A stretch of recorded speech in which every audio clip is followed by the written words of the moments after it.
children. Hope you are all doing good. Today we are continuing with the life of David, and the topic is living with Saul. The Bible portion we have taken is 1 Samuel 18 1 to 16 and 1 Samuel 19 1 to 18. 1 ശമൂവേൽ 18-ന്റെ 1 തൊട്ട് 16 വരെയും 1 ശമൂവേൽ 19-ന്റെ 1 തൊട്ട് 18 വരെയും. David killed Goliath, and King Saul directs David to come and stay with him. There, King Saul's firstborn son, the crown prince of Israel, Jonathan, meets David, and they become good friends. Jonathan and David enter into a covenant to be best friends forever. യോനാഥനും ദാവീദും ഒരു എന്നേക്കുമായി best friends ആകുവാൻ വേണ്ടി അവരൊരു ഉടമ്പടി ബന്ധത്തിൽ ഏർപ്പെടുന്നു. And Jonathan loved David as himself. യോനാഥൻ ദാവീദിനെ സ്വന്തമെന്നെണ്ണി സ്നേഹിച്ചു. So Jonathan gave some important things to David. What were they? They were his coat, his tunic, his sword, his belt and his bow. 18-ന്റെ 4 പറയുന്നുണ്ട്, യോനാഥാൻ താൻ അണിഞ്ഞിരുന്ന സ്ഥാനവസ്ത്രങ്ങൾ അഴിച്ച് പടച്ചട്ട സഹിതം ദാവീദിനെ അണിയിച്ചു. തൻ്റെ വാളും വില്ലും അരക്കച്ചയും ദാവീദിന് കൊടുത്തു. In whatever things Saul directed David to do, David did it very well. You know why?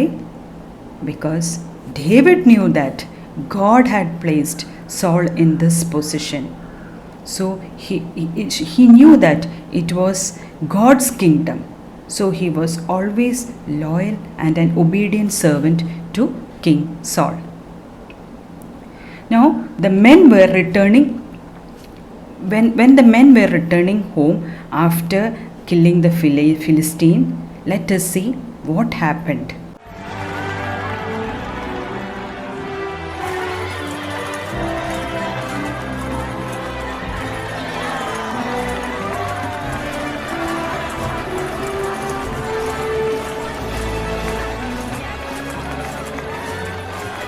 Hey, Gibeah's pretty nice.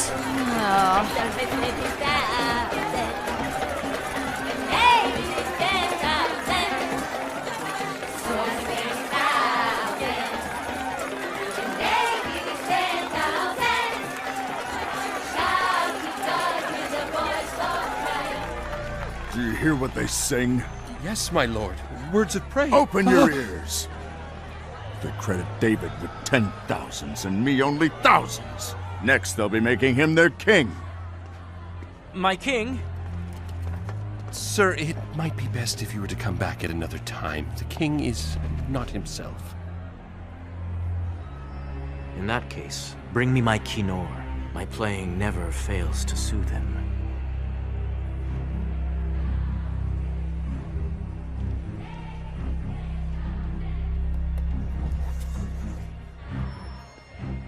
Leave us alone.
നിങ്ങൾ ഈ വീഡിയോ കണ്ടോ?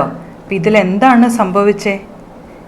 അവിടെ അവർ വാറ് കഴിഞ്ഞ് തിരിച്ചു വരുമ്പോൾ എല്ലാ വിമനും, കൺട്രിയിലുള്ള എല്ലാ വിമനും ദേ singing praises to King Saul and David.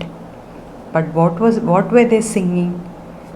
King Saul slain 1,000, David slain 10,000. Saul രാജാവ് 1000 പേരെയും ദാവീദ് 10,000 പേരെയും കൊന്നു. അങ്ങനെ ഒരു പാട്ടാണ് അവർ പാടിക്കൊണ്ടിരുന്നത്. ആ പാട്ട് ശൗല് രാജാവിൻ്റെ ഹൃദയത്തിൽ കൊണ്ടു. ശൗലിന് അത് കേട്ടപ്പോൾ മുതൽ ഭയം വന്നു. എന്തുകൊണ്ടാണ് ഭയന്നത്? അവൻ്റെ രാജ്യം നഷ്ടപ്പെടുമോ എന്നവൻ ഭയന്നു. Because he was a people pleaser. അങ്ങനെ ഇരുന്നപ്പോൾ ആ ഭയം അവൻ്റെ ഹൃദയത്തിൽ അസൂയയായി. അസൂയ അവനിൽ കൂടുതൽ ആങ്കർ വന്ന് അത് കൂടുതൽ ഫിയറായി അവൻ സിൻ ചെയ്യാനായിട്ട് തീരുമാനിച്ചു. അതാണ് നമ്മൾ ആ വീഡിയോയിൽ കണ്ടത്. ഹാർപ്പ് പ്ലേ ചെയ്തുകൊണ്ടിരുന്ന സമയത്ത് ഡേവിഡിൻ്റെ മേൽ കിങ് സോള് സ്പിയർ എറിയുക. എത്ര പ്രാവശ്യം? 2 പ്രാവശ്യം എറിഞ്ഞു എന്നാണ് നമ്മൾ വചനത്തിൽ വായിക്കുന്നത്. But David escaped from that. Because Y? Because God had A different plan for David. അപ്പോൾ എങ്ങനെയെങ്കിലും ദാവീദിനെ കൊല്ലണമെന്ന് തന്നെ തീരുമാനിച്ച് എല്ലാ യുദ്ധങ്ങൾക്കും ശൗല് രാജാവ് ദാവീദിനെ അയക്കുമായിരുന്നു. But in everything David came out successfully. Why? Because God was with David, and that made King Saul become more afraid. ഇനി നമുക്ക് ചാപ്റ്റർ 19 നമുക്ക് പോവാം. അവിടെ നമ്മൾ എന്താ കാണുന്നത്? കിങ് സോൾ തൻ്റെ മകനായ യോനാഥനോട് ഡേവിഡിനെ കൊല്ലുവാനായിട്ട് ഇൻസ്ട്രക്റ്റ് ചെയ്യുക. But Jonathan and David were very good friends അല്ലേ? അപ്പം ജോനാഥൻ ഡേവിഡിനോട് ഒളിക്കാൻ പറയുവാണ്, ഒളിച്ചിരിക്കാൻ പറയുക. അപ്പോൾ എന്ത് സംഭവിച്ചു? ജോനാഥൻ എന്നിട്ട് തൻ്റെ പിതാവായ രാജാവിൻ്റെ അടുത്ത് പോയിട്ട് പേഴ്സുവേഡ് ചെയ്യുക, ദാവീദിനെ കൊല്ലരുത്. ദാവീദ് നമ്മളുടെ ഒരു ലോയൽ സെർവൻ്റ് ആയിരുന്നു, തൻ്റെ സ്വന്തം ജീവൻ വെച്ച് ഗൊലിയാത്തിനെ കൊന്നു. ഇതെല്ലാം പറഞ്ഞ് പേഴ്സുവേഡ് ചെയ്യുമ്പോൾ king Saul agrees to bring David back to the palace. ഒരു ദിവസം കിങ് സോളിൻ്റെ മേൽ ഒരു ഏവിൾ സ്പിരിറ്റ് വന്ന് ടോർമെൻ്റ് ചെയ്യുമ്പോൾ കിങ് സോളിൻ്റെ കയ്യിൽ ഒരു സ്പിയർ ഉണ്ടായിരുന്നു. ആ സമയത്ത് ദാവീദ് വന്ന് ഒരു ഹാർപ്പ് പ്ലേ ചെയ്ത് കിങ് സോളിൻ്റെ മനസ്സ് ശാന്തമാക്കുമായിരുന്നു. അങ്ങനെ ഇരുന്നപ്പോൾ പെട്ടെന്ന് കിങ് സോള് സ്പിയർ എടുത്ത് ഡേവിഡിൻ്റെ മേൽ എറിഞ്ഞു. ബട്ട് അത് ഡേവിഡിൻ്റെ മേത്ത് കൊണ്ടില്ല. You know why? Actually God was protecting David. David അവിടെ നിന്ന് രക്ഷപ്പെട്ടു. ഡേവിഡ് എങ്ങോട്ടാണ് പോയേ? ഡേവിഡിൻ്റെ സ്വന്തം ഭവനത്തിൽ, ജെസ്സി പിതാവിൻ്റെ ഭവനത്തിലോട്ട് പോയി, ജെസ്സിയുടെ അടുത്ത്. അവിടെ ചെന്നപ്പോൾ ആരായിരുന്നു ഉണ്ടായിരുന്നേ? ഡേവിഡിൻ്റെ വൈഫ് മീക്കൾ. മീക്കളും ശൗലുമായിട്ടുള്ള ബന്ധം എന്തായിരുന്നു? ശൗലിൻ്റെ പുത്രിയായിരുന്നു മീക്കൾ. ആൻഡ് മീക്കൾ loved David.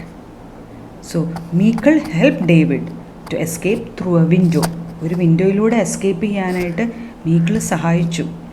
And when the soldiers came they found an idol in the bed, and that idol was covered with goat's hair and a coat.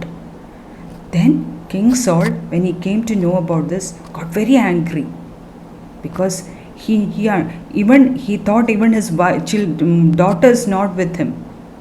അത് അവന് ഭയങ്കര ദേഷ്യമായി. ആൻഡ് ഡേവിഡ് എങ്ങോട്ടാണ് ഓടിയേ? നിങ്ങൾക്ക് പറയാവോ? David ran to prophet Samuel. ഇതാണ് നമ്മൾ പഠിച്ച Bible portion. നിങ്ങളിത് വായിച്ചു നോക്കണം. ഒന്നും കൂടെ വായിക്കുമ്പോഴാണ് നിങ്ങൾക്ക് സ്റ്റോറി കൂടുതൽ മനസ്സിലാവുകയുള്ളൂ. ഓക്കെ, നൗ മാത്യു 6:21 വചനം പറയുന്നു, for where your treasure is there your heart will be. നിങ്ങളുടെ നിക്ഷേപം എവിടെയിരിക്കുന്നു അവിടെയായിരിക്കും നിൻ്റെ ഹൃദയം. Whatever our heart is focused in, there our treasure will be. അല്ലേ? ആൻറ്റി ഒരു 3 ക്വസ്റ്റ്യൻ ചോദിക്കാം, പറയാൻ പറ്റുമെന്ന് നിങ്ങൾ നോക്കണം. Why did Jonathan give David his important and special things? പറയാവോ നിങ്ങൾക്ക്? Jonathan did not have his treasure in the kingship. Jonathan loved David. Jonathan wanted to bless David. Jonathan was not jealous of David. Second question, why did David have success in all the things he did? പറയാമോ നിങ്ങൾക്ക്? David was a man after God's own heart. He always looked above things that were above. He always loved God, and he knew that God had given him the victory. So he depended on God for everything. And you know why King Saul was afraid of David? നിങ്ങൾക്ക് പറയാൻ പറ്റുമോ? King Saul treasured in his position in the kingdom.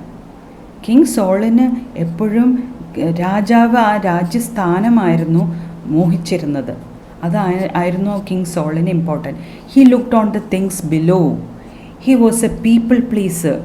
He rebelled against God and he was disobedient to God. So God left him. അതുകൊണ്ടാണ് king സോളിന് ദാവീദിനെ ഭയന്നത്.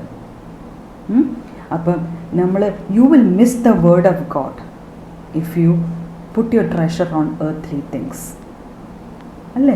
So ഇതെല്ലാം എവിടെ നിന്നാണ് ശൗല് രാജാവിനെ ദാവീദിനെ കൊല്ലണമെന്നുള്ള ചിന്ത വന്നത്? എല്ലാം അവൻ്റെ ഹൃദയത്തിൽ വന്ന് ജലസി മൂലം. ജലസി ആങ്കറായി, ഫിയറായി, അത് സിന്നിലോട്ട് ലീഡ് ചെയ്തു. അപ്പോൾ what does Bible say? You have to resist the devil and then he will flee from you. നമ്മുടെ ഹൃദയത്തിൽ അങ്ങനെ ഒരു ജലസി വരുവാണെങ്കിൽ immediately you have to resist the devil and he will flee. And what is James 3:16 പറയുന്നത്? For where there is envy and selfish ambition there you will find disorder and evil practice. Yakob 3:16 നിങ്ങൾ വായിച്ചു നോക്കണം. എവിടെയൊക്കെ ജലസിയുണ്ട്, അസൂയയുണ്ട്, സ്വാർത്ഥ മനോഭാവമുണ്ട്, അവിടെ തീർച്ചയായിട്ടും ദൈവവചനം പറയുന്നു കലഹമുണ്ടായിരിക്കും. അപ്പം നമ്മൾക്കിത് മനസ്സിലായി കഴിഞ്ഞാൽ നമ്മളത് ക്യാൻസൽ ചെയ്ത് അതിൽ നിന്ന് ചിന്ത മാറ്റുവാൻ ശ്രദ്ധിക്കണം, അല്ലേ? അപ്പം നമ്മൾ ഇതെങ്ങനെ കറക്റ്റ് ചെയ്യാൻ പറ്റും? You have to run to Jesus. You have to lean on the truth. സത്യം നിങ്ങൾ മുറുകെ പിടിക്കണം. And you must understand that your worth is not measured by some other people's success. ദൈവം നിങ്ങളുടെ മൂല്യം നിർണ്ണയിക്കുന്നത് വേറെ ഒരു വ്യക്തിയുടെ സക്സസ് കണ്ടിട്ടല്ല. ഓക്കെ? അപ്പം ആൻറ്റി ഇന്ന് പ്രാർത്ഥിക്കട്ടെ നിങ്ങൾക്ക് വേണ്ടി. എല്ലാവരും കണ്ണടച്ചിരിക്കണം കേട്ടോ. പിതാവാം ദൈവമേ, പുത്രന് യേശുവിൻ്റെ നാമത്തിൽ ഞങ്ങൾ അങ്ങയുടെ സന്നിധിയിൽ വരുന്ന കർത്താവേ, you are A faithful God and we know that your word is true. കർത്താവേ, help us to lean on your truth, Lord. കർത്താവേ, ഞങ്ങളുടെ ഹൃദയത്തിൽ അങ്ങനെ തെറ്റായ ചിന്തകളും വിചാരങ്ങളും വരുമ്പോൾ എൻ്റെ പിതാവേ, അവിടെ നിന്ന് അത് എടുത്തു മാറ്റുവാൻ ഞങ്ങളെ സഹായിക്കണമേ എന്ന് പ്രാർത്ഥിക്കുന്നു. Help us to resist the devil so that he will flee from us, Lord. കർത്താവേ, എല്ലാ കാര്യങ്ങളിലും എൻ്റെ യേശുവിനെ ഡിപ്പെൻഡ് ചെയ്യുവാൻ, നിന്നിൽ ആശ്രയിക്കുവാൻ, നിൻ്റെ ഇഷ്ടം ചെയ്യുന്ന കുഞ്ഞുങ്ങളാക്കി മാറ്റണമേ എന്ന് പ്രാർത്ഥിക്കുന്നു. കർത്താവേ, ഇത് കേൾക്കുന്ന ഓരോ കുഞ്ഞുങ്ങളെയും പിതാവിൻ്റെയും പുത്രൻ്റെയും പരിശുദ്ധാത്മാവിൻ്റെയും നാമത്തിൽ ഞാൻ അനുഗ്രഹിച്ച് പ്രാർത്ഥിക്കുന്നു. ഇന്ന് നമ്മൾ മെമ്മറി വേഴ്സ് പഠിച്ചില്ല. 1 Samuel 18:14 ഇന്നത്തെ മെമ്മറി വേഴ്സ്. എന്താ പറയുന്നത്? In everything he did he had great success because the Lord was with him. മലയാളത്തിൽ ആൻറ്റി വായിക്കാം. 1 ശമൂവേൽ 18:14.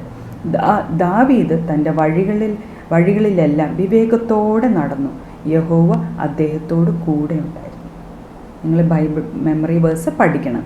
ഇന്ന് ആൻറ്റി ചെയ്തിരിക്കുന്ന ക്രാഫ്റ്റ് ഒരു ബുക്ക് മാർക്കാണ്. നിങ്ങൾ കണ്ടോ ഈ ബുക്ക് മാർക്ക്? അതിൽ മെമ്മറി വേഴ്സ് എഴുതി താഴെ ആൻറ്റി അതിൻ്റെ മെമ്മറി വേഴ്സ് ഏതാണെന്നുള്ളതും എഴുതിയിട്ടുണ്ട്. ഓക്കെ? ഇത് നിങ്ങൾ കളർ ചെയ്ത് ഡെക്കറേറ്റ് ചെയ്ത് നിങ്ങൾ ഇത് നിങ്ങളുടെ ഫ്രണ്ട്സിനൊക്കെ കൊടുക്കണം, ഷെയർ ചെയ്യണം. അവരും നമ്മുടെ ദൈവത്തെ അറിയട്ടെ, അല്ലേ? God bless you children. Bye. Take care.